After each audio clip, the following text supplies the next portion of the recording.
3年之约，如约而至。当年你给我萧家的耻辱， आज जो सीरीज मैं लाने जा रही हूँ उस सीरीज का नाम सोल लैंड है। और जैसा कि आपने BTTH को बहुत पसंद किया था तो ये BTTH से भी अच्छी सीरीज मानी जाती है। सो आई होप आपको ये और भी ज्यादा पसंद आएगी। एपिसोड की शुरुआत में हमें पहाड़ों के ऊपर एक सुंदर सा गांव दिखाया जाता है जिसके अंदर बहुत सारे सुंदर घर और इमारतें बनी हुई हैं। असल में ये एक सेक्ट है जिसका नाम टैंगमैन है। अब फिर हमें इस सेक्ट के बाहर वाले जंगल में एक नौजवान को दिखाते हैं जो कुछ एल्डर्स से बचते हुए भाग रहा था। एल्डर्स उसको पकड़ने की कोशिश कर रहे थे और उस पर अटैक भी कर रहे थे, लेकिन वो नौजवान सभी अटैक से बचता हुआ आगे बढ़ रहा था। और ये बात एल्डर्स को बहुत शॉक करती है क्योंकि वो एल्डर्स इतने शक्तिशाली थे कि उनके अटैक से बचना नामुमकिन सा ही होता था। नौजवान का नाम टैंग शैन है और अब भागते भागते आगे एक खाई आ जाती है और अब टैंग शैन रुक जाता है। और यहाँ से हमें ये पता चलता है कि टैंग शैन ने सेक्ट लाइब्रेरी के अंदर घुसकर सीक्रेट टेक्निक सीख ली थी। ऐसा करना मना था और अब इसकी सजा में टैंग शैन को मृत्यु दंड दिया जाने वाला है। वहाँ टैंग शैन जो अपने असूलों का पक्का था और उसे ये पता था कि इसकी सजा मृत्यु दंड ही है, इसीलिए वो खुद अब सुसाइड करने का ही डिसाइड करता है और साथ ही साथ उन्हें ये भी बताता है कि उसने इस सीक्रेट टेक्निक को किसी और को नहीं बताया है और सारी टेक्निक्स उसके कमरे में ही हैं। और ऐसा कहते ही वो उस टेक्निक का सबसे खतरनाक हथियार निकाल लेता है और सेक्ट के लीडर को समर्पित करता है, जिसके बाद वो अपने सारे कपड़े उतारता है क्योंकि वो टैंग सेक्ट से लिया हुआ सब कुछ वापस लौटा देना चाहता था और फिर खुद खाई से नीचे कूद जाता है। तभी सेक्ट लीडर उसे मरने से बचाने की भी कोशिश करता है, लेकिन टैंग शैन अपने इरादे का पक्का था और वो खाई में गिरकर अपने आप को मार डालता है। उसके मरते ही उसकी आत्मा अलग अलग दुनियाओं को क्रॉस करते हुए पैरेलल यूनिवर्स में चली जाती है और वहाँ वो एक नवजात शिशु के रूप में जन्म लेता है और उसका नाम भी वहाँ टैंग शैन ही रखा जाता है। उसे अब अपने पहले जन्म की सारी बातें और सारी टेक्निक्स याद होती हैं, जिस वजह से वो बचपन से ही उन टेक्निक्स को पहाड़ के ऊपर जाकर प्रैक्टिस करता है। इस दुनिया के अंदर डौलो कॉन्टिनेंट है। इस दुनिया के अंदर हर कोई 6 साल की उम्र में अपनी एक स्पेशल एबिलिटी एक्टिवेट करता है। इस एबिलिटी का नाम स्पिरिट सोल है और स्पिरिट सोल को हासिल करने के बाद लोगों के पास अलग अलग तरह की एबिलिटीज आ जाती हैं। एक दिन जब वो पहाड़ से टेक्निक करते हुए वापस आ रहा होता है तो उसे पता चलता है कि इसी साल नए बच्चों की एबिलिटी जगाने के लिए एक स्पिरिट मास्टर उनके गांव में आ रहे हैं। इस स्पिरिट मास्टर का नाम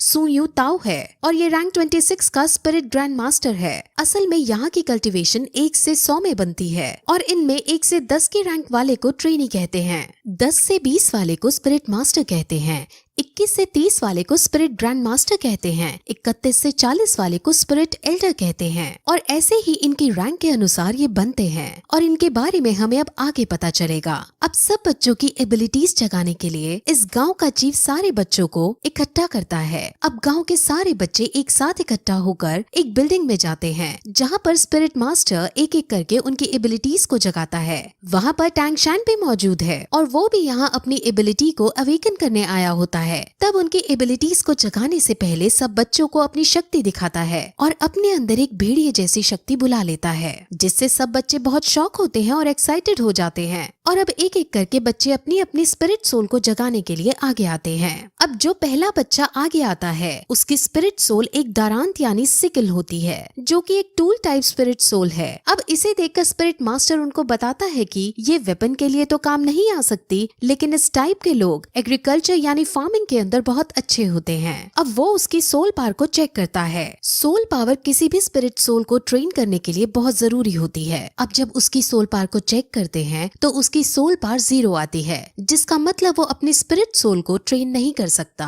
और पूरा जीवन भर एक नॉर्मल इंसान ही रहेगा। ऐसा करते करते वो और भी बच्चों को चेक करता है जिसमें ज्यादातर फार्मिंग स्किल्स की एबिलिटीज को रखने वाले बच्चे ही निकलते हैं। वहीं फिर एक लड़की अपनी सोल पावर चेक कराने आती है और उसकी स्पिरिट सोल एक ब्लू सिल्वर ग्रास की होती है। ब्लू सिल्वर ग्रास बहुत कॉमन ग्रास है और इसकी कोई स्पेशल एबिलिटी भी नहीं होती और इस टाइप की स्पिरिट सोल को सबसे बेकार स्पिरिट सोल माना जाता है और ये बहुत कमजोर होती है। अब इसके बाद हमारा मेन कैरेक्टर जिसका नाम टैंग शैन है वो आगे आता है और अपना सीधा हाथ बढ़ाकर कंसंट्रेट करता है और उसके हाथ से भी ब्लू सिल्वर ग्रास बाहर आती है, लेकिन तभी उसके उल्टे हाथ में भी कुछ होने लगता है और वहाँ पर हमें एक हथौड़ा दिखता है जिसे वो मुंह बंद करके छुपा लेता देता है। अब इसके बाद स्पिरिट मास्टर टैंगशान की सोल पार्ट चेक करता है और उसकी सोल पार्ट 10th लेवल पर होती है और ये बहुत रेयर कंडीशन होती है। असल में जिन लोगों की सोल पावर अवेकनिंग के वक्त फुल यानी 10th लेवल की होती है तो उन्हें बॉर्न विद सोल पावर यानी कि इनेट सोल पावर का दर्जा दिया जाता है और ऐसे लोग बहुत ही काम के होते हैं। ऐसे लोग बहुत ताकतवर बनते हैं और लाइफ में बहुत आगे तक जाते हैं। अब स्पिरिट मास्टर उसे बताते हैं कि अवेकन होने के बाद सोल पावर की 10th लेवल सबसे हाईएस्ट लेवल होती है, जिस पर अब टैंगशान ये पूछता है कि क्या हम इसके आगे नहीं जा सकते, यानी क्या इसके आगे ट्रेन नहीं कर सकते, जिस पर मास्टर उसे समझाते हैं कि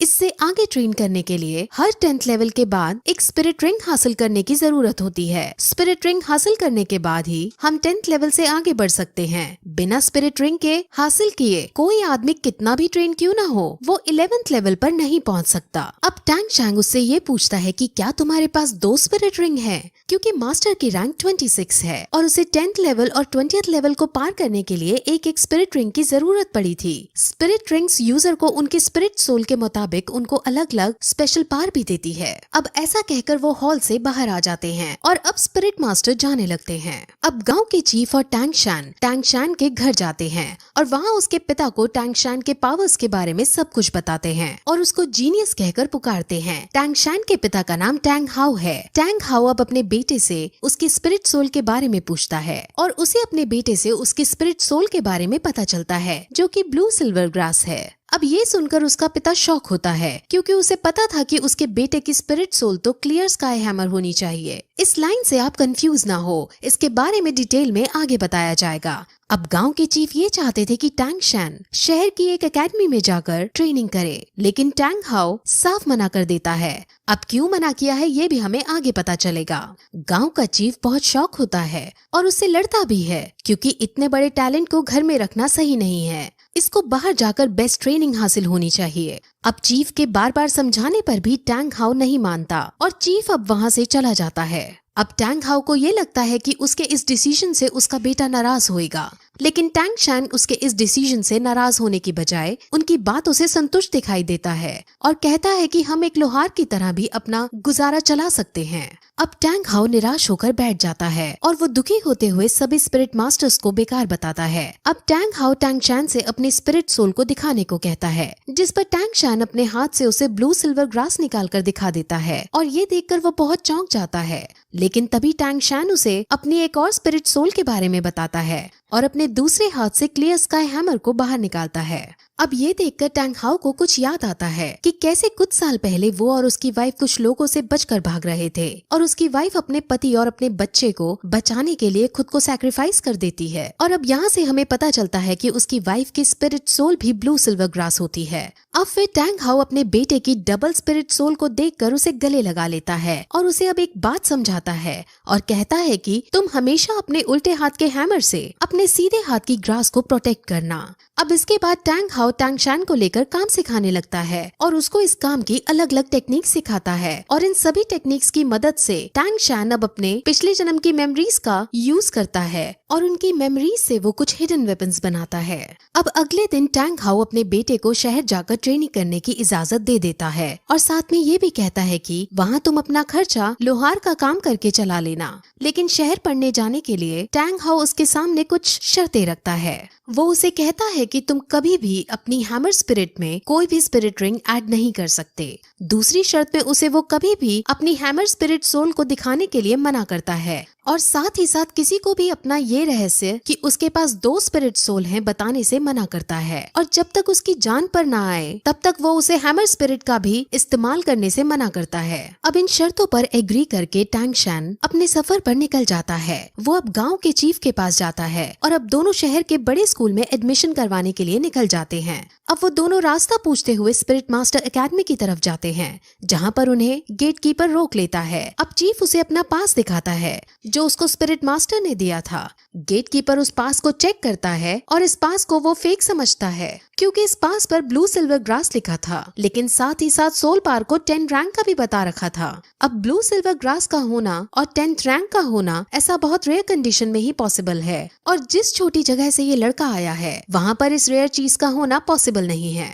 अब चीफ और गेट कीपर की बहस होने लगती है और उनकी बहस इस कदर पहुंच जाती है कि गेट कीपर चीफ पर हाथ उठा देता है, लेकिन तभी टैंग शैन उसके हाथ को पकड़ लेता है और उसको नीचे गिरा देता है। टैंग शैन को अब बहुत गुस्सा आ चुका था और वो उसे मारने के लिए अपना हिडन वेपन एक्टिवेट कर देता है, लेकिन तभी एक आदमी वहाँ आता है और उन्हें रोकने की कोशिश करता है। इस आदमी को यहाँ पर सभी लोग ग्रैंड मास्टर कहते हैं और वो उनकी लड़ाई बंद करवाने के बाद उसको अंदर एडमिशन के लिए ले जाता है। अब रास्ते में टैंग शैन और ग्रैंड मास्टर कई तरह की बातें करते हैं, जिसमें ग्रैंड मास्टर अपनी आइडेंटिटी बताते हुए कहते हैं कि वो यहाँ का ग्रैंड मास्टर है और अगर टैंग शैन ग्रैंड मास्टर से कुछ सीखना चाहता है तो वो उसको टीचर बुला सकता है।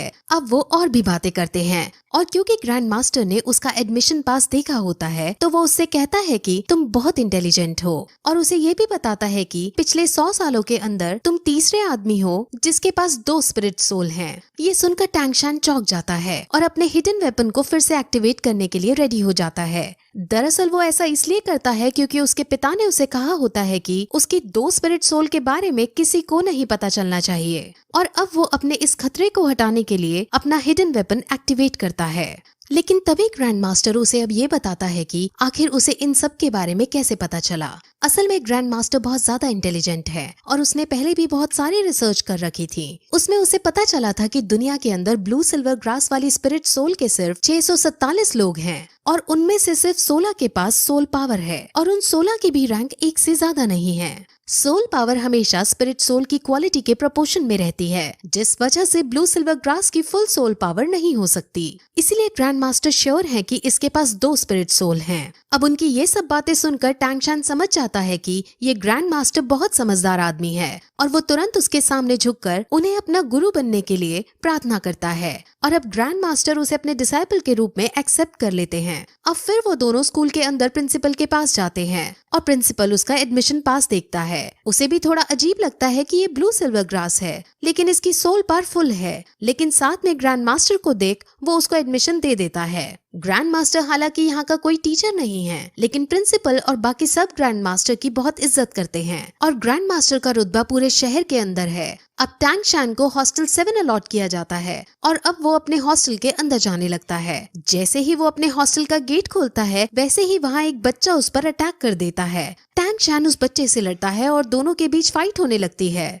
इस फाइट में टैंग शैन आसानी से उस बच्चे को मार दे देता है और सब बच्चे टैंग शैन के लिए ताली बजाने लगते हैं। अब फिर वो बच्चा खड़ा होता है और सम्मान पूर्वक उसे बताता है कि ये हॉस्टल का एक ट्रेडिशन है। यहाँ जो भी नया बच्चा आता है उससे यहाँ का बिग बॉस लड़ाई करता है और अगर वो नया बच्चा जीत जाता है तो उसे यहाँ का बिग बॉस बना दिया जाता है। अब क्योंकि टैंग शैन जीत गया था इसलिए सब उसके सामने झुक जाते हैं और उसे अपना बिग बॉस कहने लगते हैं। और तभी फिर हम ये देखते हैं कि वहाँ एक नई लड़की आती है। उस नई लड़की का नाम लिटिल वू है और अब परंपरा के अनुसार टैंग शैन इस लड़की पर अटैक कर देता है और फिर यही ये एपिसोड इस तरह खत्म हो जाता है।